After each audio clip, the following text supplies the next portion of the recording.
तो ये भी उस धोखाधड़ी में शामिल है। और इन दोनों आदमी मिल के हमको बार बार ये हरिजन एक्ट का धमकी देते हैं, जान से मारने का धमकी देते हैं, बोलते हैं तुमको साहेबगंज में रहने नहीं देंगे, तुम बहुत ज़्यादा उड़ रहा है, तुम जाके आवेदन दे दिया थाना में, तुमको मना किया गया था कि कुछ नहीं करने के लिए, लेकिन तुम नहीं मान रहा है। अब हम क्या करते सर, जब हमको 1 साल से यही आश्वासन दिया जा रहा है कि आज हो जाएगा, कल हो जाएगा, लेकिन अभी तक तो कुछ नहीं हुआ इसमें। नहीं, हम गाड़ी बेच पे नहीं किए हैं सर उनसे, और वो बोलते हैं, हम पे दावा करते हैं कि गाड़ी तुमसे कैश में खरीदे हैं, तो हमको 9 लाख रुपए का वो अपना ट्रांजैक्शन दिखाएंगे ना कि हमने कैसे दिया, कैश दिया कि किसी के माध्यम के थ्रू दिया, कोई तो होगा ना उसका प्रूफ, तो हमको दिखाए कि जब वो 9 लाख रुपए में कैश खरीदे हैं गाड़ी। तो क्या नाम हुआ आपका?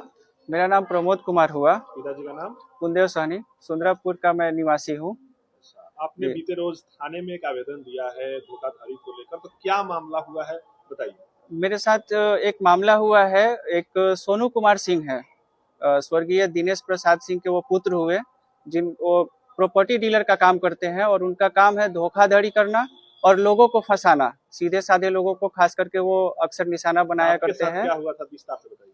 मेरे साथ यह कि इन्होंने जमीन एक हमको दिलवाया, ये 2024 की घटना है, नवंबर की। तो इन्होंने मुझे जमीन दिखाया। कैसे संपर्क हुआ उनसे? इनसे मेरा 2-3 साल पहले से संपर्क था। मेरा एक गैरेज है केसरिया रोड में, उस गैरेज पे ये अपना अक्सर गाड़ी का काम कराने आया करते थे, तो वहीं से मेरी जान पहचान इनसे हुई थी। और इनको हमने बोला हुआ था कि सुनो भैया, कोई जमीन होगा तो हमको एक दिलवा दीजिएगा आप। तो उन्होंने बोला कि ठीक है, कोई जमीन हमको नजर में आएगा साफ सुथरा तो तुमको हम दिलवा देंगे। तो उन्होंने बोला ठीक है। उसके कुछ दिनों बाद आए और बोले कि एक जमीन मेरे नजर में आया हुआ है कि देख लो, अगर समझ में आएगा तो तुम ले लेना। तो मैंने बोला कि ठीक है, मैं ले लूंगा। फिर गए, हम जमीन देखे, वो रोड साइड का जमीन हमको दिखाए। ये नवानगर में जमीन है मेरा, पासवान टोला में है। तो जमीन हमको दिखाए, जमीन हमको पसंद आया, जमीन का रेट वगैरह फाइनल हुआ।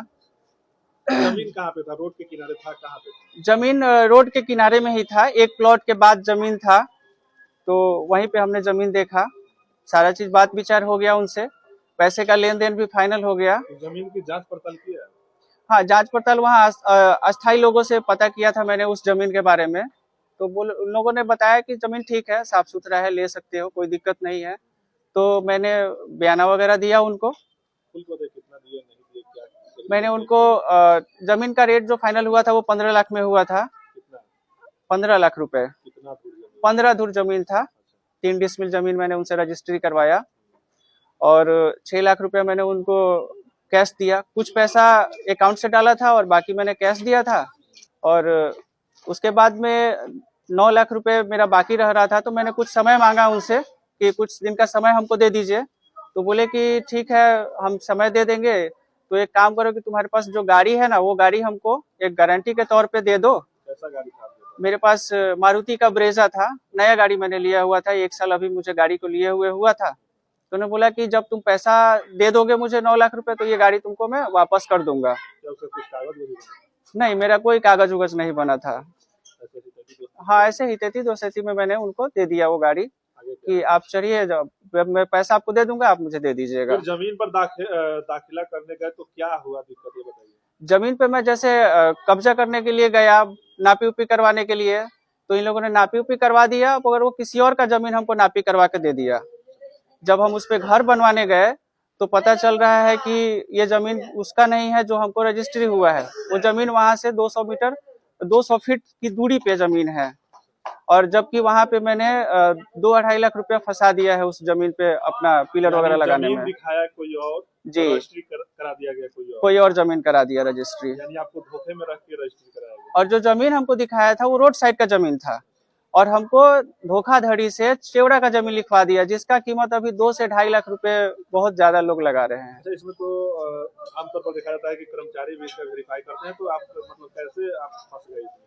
एक कर्मचारी तो आए हुए थे, लेकिन वो कर्मचारी भी उन्हीं लोगों के ही थे। अब वो कैसे कर्मचारी थे, क्या थे, अब इतना हम नहीं बता पाएंगे। नाम उनका नहीं पता है जी। अब क्या हुआ, उसके बाद क्या हुआ? जब जमीन पर आपका कब्जा नहीं हुआ तो फिर कैसे पता चला कि जमीन मेरा नहीं है? जब मैं सोनू सिंह को बोला कि भैया मेरा जमीन हमको दिलवाइए, तो बोल रहे हैं कि तुम हमको पहले पैसा दो, उसके बाद में हम तुमको जमीन पे कब्जा उब्जा करवाएंगे, चाहे कुछ करवाएंगे। और हमको ये चीज बोलते हुए 1 साल हो गया, ना तो मेरा जमीन पे कब्जा हुआ है और ना मेरा गाड़ी हमको वापस मिल रहा है।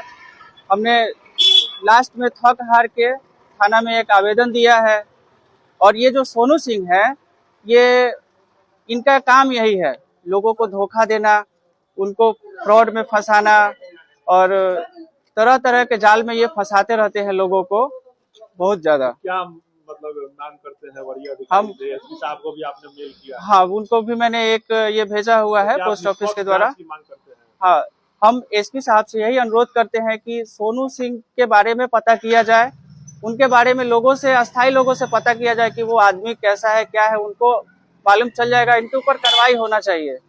और जैसा मैं फंसा हूँ, मैं अकेला ही नहीं फंसा हूँ, मेरे साथ ऐसे बहुत सारे लोग हैं जिनके साथ उन्होंने ऐसा धोखाधड़ी वाला काम किया हुआ है। बहुत लोगों को फंसा के रखा हुआ है सोनू सिंह। ये मेरा जो गाड़ी रखे हुए हैं सोनू सिंह, बोलते हैं कि तुमने गाड़ी हमको बेच दिया हुआ है, तुमने सेल लेटर साइन करके दे दिया है, एग्रीमेंट बना के दे दिया है, जबकि ऐसा मैंने कोई कागज नहीं दिया हुआ है साइन करके। मैंने अपनी एक गारंटी के तौर पे उनको दिया हुआ था अपना नया गाड़ी की, चलिए हम आपको जितना जल्दी हो सकता है पैसा दे देंगे, आप हमको मेरा गाड़ी रिटर्न कर दीजिएगा। गाड़ी ईएमआई पे थी। गाड़ी का ईएमआई, जब ये मामला मेरा फंस गया तो मैंने ईएमआई बंद कर दिया।